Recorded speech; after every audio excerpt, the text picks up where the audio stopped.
Hola a todos. En sus vidas es una serie de conversaciones para la vida, para quienes hablamos, para ti que nos escuchas, para las vidas con las que nos vinculamos y de quienes de alguna manera nos inspiran. Gracias por hacernos parte de sus vidas. Un saludo muy especial para todos y para todas. Bienvenidos a este programa. En sus vidas es producido con mucho cariño para que todos se conecten. Un espejo para mi hijo, mis emociones. Es el tema del que vamos a hablar hoy. Como adultos somos la imagen, la mirada y el discurso de referencia para los más pequeños. Los chicos nos ven, nos escuchan, nos sienten y eso va también formando su personalidad, su potencial, su marco vital. Hoy vamos a hablar de todo esto en nuestro tema Mis emociones, un espejo para mi hijo. Les habla José Fernando Lopera y Carolina Estrada. Y tenemos como invitada a la psicóloga María Osorio. Ella nos va a contar un poco quién es para empezar y después entramos en tema. Hola a todos, ¿cómo están? Me presento, yo soy María Osorio. Soy psicóloga, tengo una maestría en neurodesarrollo de aprendizaje y hoy en día me dedico a la terapia clínica con niños, adolescentes, soy asesora en crianza y también una de mis pasiones es estar en espacios nutriéndome y nutriendo a los demás, en talleres a papás, a niños, adolescentes y bueno, todo esto, aparte de ser mi trabajo, también es mi gran pasión. Bueno, en este podcast queremos escuchar también las voces de los más jóvenes, de niños, que nos den opiniones sobre los temas que vamos hablando en los episodios. Y en este caso traemos las voces de qué piensan sobre qué son las emociones. Las emociones son como sentimientos que sentimos y reaccionamos de diferentes maneras. Todas son buenas porque es bueno sentir emociones. Yo siento que las emociones son las situaciones que nos rigen a diario, como lo que nos liga muchas veces a hacer ciertas cosas que no queremos por el simple hecho de estarlas viviendo. Entonces como que nos manejan, nos manipulan las emociones a nosotros. A mí me gusta mucho hablar con mis amigos de los temas que sé y más pues, sobre todo cuando están tristes, porque siento que es una manera pues, de demostrarles como mi apoyo y saber que es una forma más como de desahogarse, como poder dialogar con otra persona. Le ayudo y le pregunto si está bien y si necesita algo. Muchas veces no toma buenas decisiones por el simple hecho de dejarse llevar por la emoción. Me pongo feliz porque está contento. Bueno, entonces escuchamos las voces de los jóvenes que nos hablan de por qué son importantes las emociones y queremos también preguntarle a María por qué debemos hablar de las emociones. Bueno, yo creo que en la actualidad ya nos hemos ido entrando más en este tema y cada vez se hacen más importantes gracias a las investigaciones, a la conciencia de las personas. Y hay algo muy importante que son las competencias básicas del siglo XXI, sacadas por la UNESCO, donde para poder ser adultos competentes necesitamos saber de emociones, necesitamos poder expresar nuestras propias emociones, gestionarlas, entender las emociones de los demás. Yo creo que es bastante importante también entender que las emociones no son ni buenas ni malas. Las emociones son importantes y necesarias para la vida. Cada emoción que sentimos hoy tiene una función en nuestro actuar. Por ejemplo, la alegría nos permite relacionarnos con las demás personas. La tristeza nos permite pedir ayuda. El miedo nos protege. La rabia nos permite defendernos cuando algo es injusto. Entonces, más que decir buenas o malas, porque buenas sería que las deberíamos estar sintiendo siempre y malas que no las deberíamos sentir, hablamos más bien de emociones que se sienten agradables y emociones que se sienten un poco desagradables o incómodas. O sea que es muy vigente hablar de emociones. Bastante. Entonces, otra cosa muy importante que me gustaría como aclarar acá es que existen emociones universales y emociones que son construidas a nivel social. Las emociones universales son aquellas que sentimos aquí, en la China y en todas partes del mundo. Mientras que las que son construidas a nivel social dependen mucho de cada cultura, cada expresión en cada sociedad, en cada familia.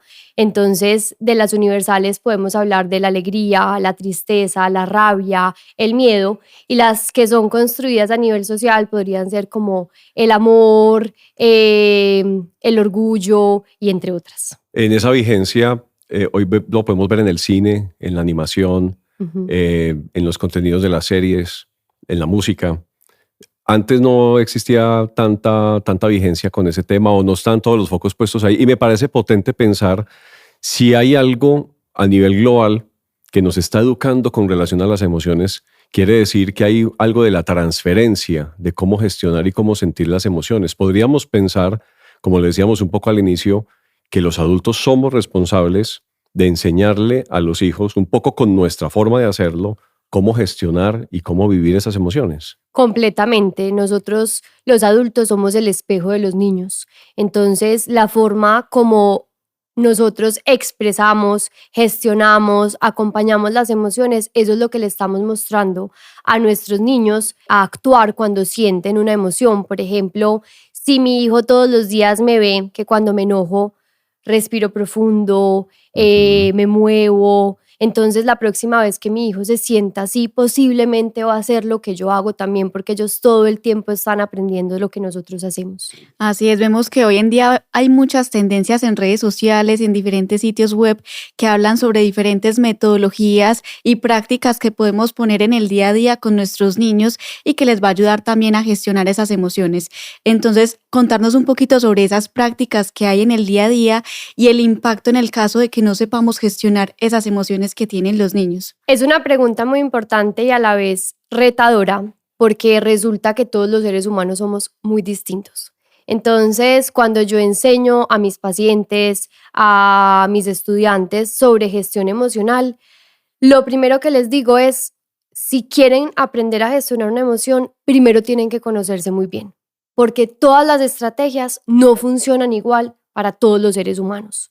Entonces podemos encontrar, y eso lo veo todos los días en consulta, yo tengo unas estrategias muy puntuales y hay niños que llegan y me dicen desde el principio, María, ya le he intentado y no me funciona. Claro. Entonces lo que yo les digo es, tranquilo, vamos a indagar, investigar qué es lo que a ti sí te funciona. Entonces, estrategia por excelencia, la respiración. Voy a decir estas estrategias, pero no quiere decir que son las únicas. Exacto, no es un calco que le sirva a todas las mentes. Exactamente. Ni a todos los corazones. Exacto, entonces tienen que preguntarse y ensayar también qué es lo que les funciona y qué es lo que no. Las estrategias de regulación emocional están divididas en ejercicios de respiración, que era lo que les decía hace un momento. Hay otros ejercicios que tienen que ver con movimiento, mover el cuerpo, por ejemplo, hacer yoga, salir a caminar, hacer ejercicio, jugar, cualquier cosa que tenga que ver con el movimiento. También hay estrategias de regulación emocional o gestión emocional relacionadas con los sentidos, con la conexión de los 5 sentidos: audición, visión, gusto, tacto y olfato. Entonces, todas estas estrategias nos conectan con el momento presente y cualquier cosa que podamos hacer con esto, por ejemplo, nombra 5 cosas que puedes ver, olfatea algo, saborea algo, cierra los ojos y permítete escuchar qué sonidos hay en tu entorno, tocar texturas, todo esto les funciona muy bien a ellos. Y bueno, como les digo, hay muchísimas más estrategias de gestión de las emociones que se pueden explorar en el día a día con los niños. Hay a niños que les funciona mucho el tema del arte, del dibujo, hay a otros que les funciona cantar, escribir, mejor dicho, existen demasiadas estrategias para la gestión de las emociones. María Osorio, pero para poder implementar una estrategia tenemos que ser conscientes y aprender a comprender cómo nuestro cuerpo, cómo nuestro psiquismo, nuestra emocionalidad reacciona. Completamente. Yo siempre empiezo con esa frase. No podemos gestionar una emoción si ni siquiera sabemos qué estamos sintiendo. Entonces, desde el comienzo, saber cuáles son las emociones, qué emociones existen, porque existe un repertorio grandísimo de emociones, identificarlas en mí, en los demás, y cuando yo soy consciente de lo que estoy sintiendo y permito que esa emoción entre en mí, le abro las puertas de mi casa para que esté en mí, puedo ejecutar alguna estrategia para gestionar esa emoción. La idea no es sacarla rápidamente, la idea no es dejar de sentir rabia o dejar de sentir tristeza ya porque me es incómoda la emoción. La idea es abrazar esas emociones como se presentan en nosotros y empezarlas a gestionar para disminuir la intensidad de esa emoción, no necesariamente para sacarla de nosotros. Hay algo muy interesante de las emociones y es que a veces interfieren con el pensamiento. Uno siente cosas tan fuertes que no piensa con claridad. Y me parece muy interesante que pensemos un poco entonces qué son las emociones, porque cuando tengo una emoción muy fuerte quizás no es el mejor momento para afrontar una conversación delicada o confrontar a una persona o reaccionar ante algo que me pone en jaque. ¿Qué son las emociones? Las emociones son reacciones a estímulos. Ajá. Y esos estímulos pueden ser externos o internos, ¿cierto? Pueden estar en el entorno, como por ejemplo, no sé, se me cae una taza de café y la riego en mí, o un estímulo interno, como por ejemplo pensar, voy a perder el examen.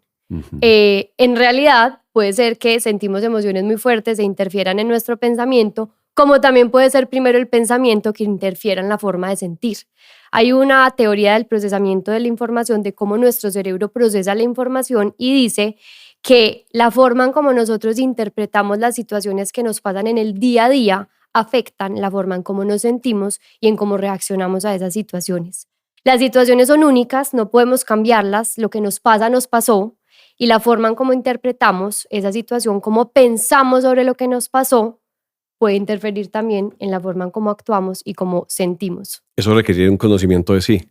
Por eso que los adultos Sí. estamos más arrojados a tener una muy buena relación con nosotros mismos, con nuestras emociones, para ser conscientes de lo que le transmitimos a nuestros sobrinos, a nuestros ahijados, a nuestros hijos, a nuestros vecinos, etc. Sí, y yo creo que nos falta también en Ujú. nuestra sociedad. Yo me doy cuenta conmigo, con mis cercanos, con los papás de mis pacientes, que a nosotros también nos falta mucho en esa autoexploración, de identificar las emociones, de conocerlas. Yo en el día a día, cuando expreso o enseño sobre este tema, todos nos sorprendemos, como, ¿en serio esa es la tristeza? ¿En serio esa es la frustración? No sabía, yo pensé que sentía rabia y en realidad era tristeza, o viceversa.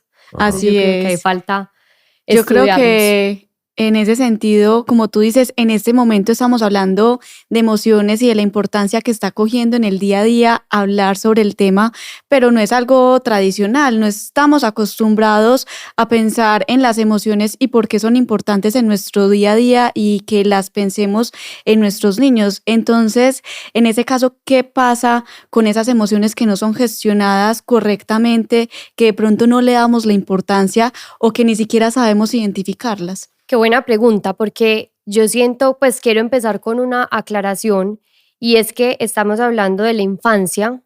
Eso quiere decir que estamos con un cerebro inmaduro, un cerebro en desarrollo, y eso quiere decir que las emociones en esta etapa de vida se les dificulta ser gestionadas por ese nivel de desarrollo del mismo cerebro de los niños. Es curioso que muchas veces los papás les dicen a los niños como, ya, cálmate. Y hay niños que les dicen a los papás, dime cómo lo hago. Ajá. Y entonces cuando yo en consulta les digo, dime qué haces para disminuir la intensidad de la rabia. Y me responden, calmándome. Y yo les digo, ¿y cómo se calman? Porque es que calmarse no es una estrategia. Es un comando muy pobre. Exactamente. Entonces hay que entender que los niños, eso no quiere decir que porque está en desarrollo y porque su cerebro está inmaduro y se les dificulta gestionar sus emociones, no vamos a hacer nada al respecto y no vamos a enseñarles a gestionar las emociones. Quiere decir que vamos a ser muy conscientes de que su desarrollo requiere paciencia, requiere tiempo, requiere acompañamiento, y que les vamos a enseñar a hacerlo. Yo creo que emociones no gestionadas a largo plazo pueden tener muchos impactos. Puede aumentar los niveles de cortisol, que es la hormona del estrés en el cuerpo. Ujú. Ajá.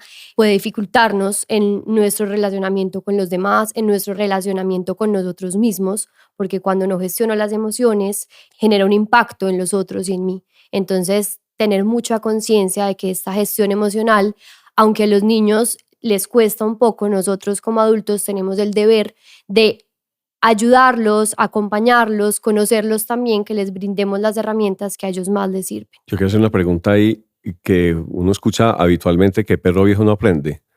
¿Es posible que un papá o que un abuelo o un tío que se siente un poco en jaque con su relación con el chico o la chica que tiene a su alrededor, es posible que aprenda a gestionar sus emociones y que aprenda también a transferir una gestión emocional, a pesar de que ya esa persona de pronto sienta que ya es como es y punto, pero es factible modificar, es posible aprender? Completamente. Yo conozco el dicho como loro viejo no aprende a hablar. También tiene muchas variables. Sí, y en realidad es un mito completamente de la Ajá. neurociencia, porque es que hay una cosa que se llama la plasticidad cerebral, que es la capacidad que tenemos para aprender a lo largo de la vida, y resulta que en los primeros años de vida esa plasticidad cerebral sí es mucho más amplia. Cada vez que vamos creciendo, que el cerebro se termina de desarrollar y cada vez que nos vamos convirtiendo en adultos mayores, esa plasticidad cerebral se reduce un poco, pero siempre tenemos plasticidad cerebral, y eso quiere decir que a lo largo de toda nuestra vida tendremos la capacidad de aprender cosas nuevas. Entonces sí, la respuesta es sí. Si nosotros hoy en día nos cuesta nuestra propia gestión de nuestras emociones, es una nueva oportunidad para aprender algo que les puede servir a ustedes y al ejemplo que le van a dar a los niños. Ese es un principio muy potente. Me parece que invitar a todas las personas que nos escuchan, que sienten que de pronto han tenido torpeza o que no tienen absolutamente ninguna conciencia sobre el manejo de las emociones, saber que se puede aprender eso de uno mismo para transmitirlo a otros también. Y el aprendizaje no será tan fácil como un niño. Por ejemplo, un niño aprende muy fácil un nuevo idioma. Ajá. Nosotros cuando aprendemos un nuevo idioma nos cuesta un poco más, pero lo podemos lograr. Hago alusión a la ilustración de Goya. Tiene una imagen muy bonita de un anciano con 2 bastones, muy viejecito, y el título de la obra es Aún aprendo. Me encanta. En ese sentido, pues hablamos que los niños tienen esa plasticidad para aprender, y cuando están chiquitos, lo que pasa a veces en la casa o en el colegio, y es que puede que reaccionan llorando a muchas situaciones y no saben decir por qué están pasando, porque todavía no reconocen o identifican una emoción. Estoy bravo, estoy asustado, estoy angustiado, etcétera, o estoy feliz. Entonces, ¿cómo puedo ayudar a mis hijos y a los niños que tengo a mi alrededor a comprender, identificar esas emociones, a gestionarlas y además a ser un poquito empáticos con el ambiente, pues con los niños que también les rodean y las personas, porque obviamente ellos no son los únicos que están gestionando sus emociones propiamente, sino que también están expuestos a un entorno que también obviamente cada persona está en esa gestión emocional? Entonces, ¿cómo puedo ayudar a fomentar esa empatía? Primer paso y fundamental: empezar por nosotros, los adultos. Si yo quiero que mi hijo reconozca sus propias emociones, yo debo reconocer mis propias emociones. Si yo quiero que mi hijo sea empático, yo debo ser empático. Y la empatía es esa capacidad que tenemos de ponernos en el lugar del otro, de comprender el otro cómo se está sintiendo. Entonces yo creo que ese es el primer paso. A mí me gusta mucho y siempre les digo a los papás en consulta que mencionen lo que sienten, porque muchas veces me dicen como: María, me da susto que mi hija me vea triste o me vea llorando, ¿qué hago? Entonces yo siempre les digo: llora, muéstrale que estás triste, porque es que ese es el ser humano y no tenemos por qué esconder nuestras propias emociones. Ahora le vas a decir y le vas a dar la tranquilidad a tu hijo o a tu hija de que tú eres un adulto y tienes la capacidad de gestionar esa emoción que estás sintiendo. Y eso es lo más importante para que ellos no se sientan cargados de las emociones de los demás, sobre todo cuando están más pequeños. Ayudarlos, como decías tú, Caro, a mencionarles lo que están sintiendo. Ellos a veces no saben. Tú sí sabes, tú sí los conoces y tú le puedes decir: estás frustrado porque querías el helado y en este momento no podemos comer helado. Te entiendo. Y llorar está bien, puedes hacerlo. La narrativa tradicional era que si sentías miedo, enojo, si sentías incertidumbre, era un signo de debilidad y había que esconderlo. Y mostrarnos vulnerables en el momento indicado y con la persona indicada puede ser también un acto de fortaleza. Totalmente, totalmente. Que ellos puedan sentirse tranquilos de expresarse tal cual como se están sintiendo, porque es que las emociones son automáticas. Las emociones se generan en una parte de nuestro cerebro de forma automática. Entonces, cuando las escondemos y cuando no las expresamos, vamos en contra de la naturaleza de nuestro propio cuerpo, de nuestro propio cerebro. Entonces, antes era así el discurso tradicional, ahora ya lo vamos enfocando más en mencionarles a ellos cómo se están sintiendo y que ellos puedan poner también en palabras cómo se sienten e ir aprendiendo en el camino cómo gestionar eso que sienten. María Osorio, psicóloga, muchísimas gracias por estar con nosotros. Estamos seguros que vamos a abrir otros temas más adelante para que nos acompañes de nuevo. Muchísimas gracias por la invitación. Muchas gracias. Gracias por hacernos parte de sus vidas. Si te gustó el contenido, compártelo. Nos escuchamos en el próximo episodio.